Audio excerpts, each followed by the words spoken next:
Alors, on a parlé tout à l'heure de l'ANACT, qui est donc l'Agence nationale pour l'amélioration des conditions de travail, qui a mis en place, entre autres, un annuaire réflexe QVT.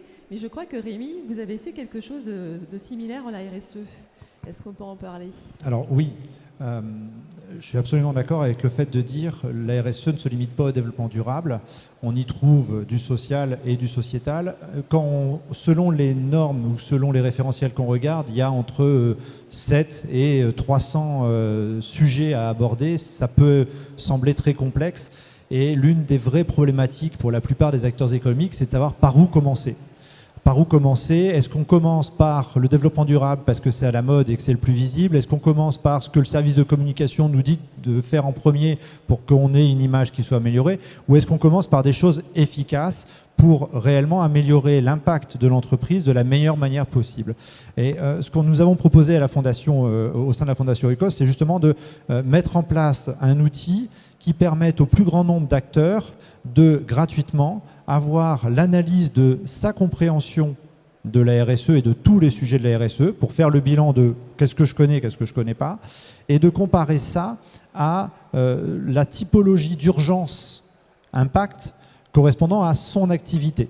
C'est-à-dire en fonction de ma taille, mon expérience professionnelle et mon activité, mon secteur d'activité, je ne vais pas avoir les mêmes urgences d'impact qu'une autre. On comprend qu'un jeune journaliste indépendant qui se lance n'a pas la même urgence en termes d'impact que Danone, parce que l'un va plutôt traiter sur les approvisionnements, là où l'autre va plutôt traiter sur ses relations sociétales, c'est-à-dire avec le sujet qu'il traite. Bon.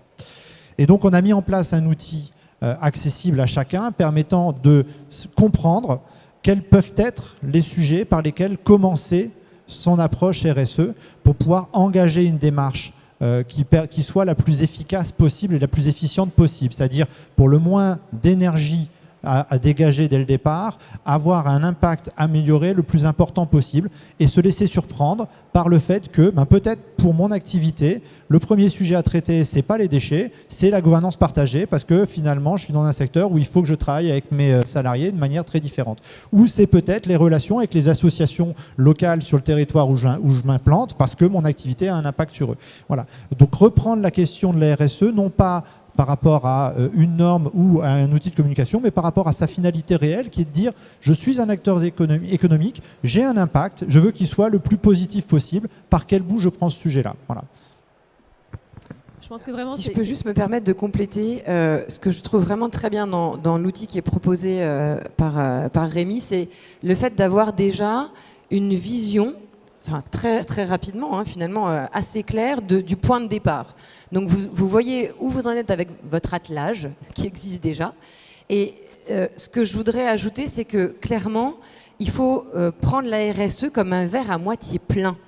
C'est-à-dire que dans les entreprises, on fait déjà des choses. Et l'étape que propose Rémi, en quoi elle est importante? Elle va surtout vous permettre de dire ça, effectivement, c'est une priorité pour nous, mais on a déjà des forces et on a déjà des leviers et il y a déjà des choses qu'on fait. Vous ne partez jamais de zéro. Il y a toujours des choses qui sont déjà faites dans votre entreprise. Pour chaque point, il faut les identifier, vous appuyer, vous asseoir sur vos forces. Nous, vraiment, avec Skill, c'est vraiment notre marque de fabrique, c'est de déterminer vos points forts, ce qui est déjà actif et voir le chemin qui vous reste à parcourir, mais vous ne partez jamais de zéro.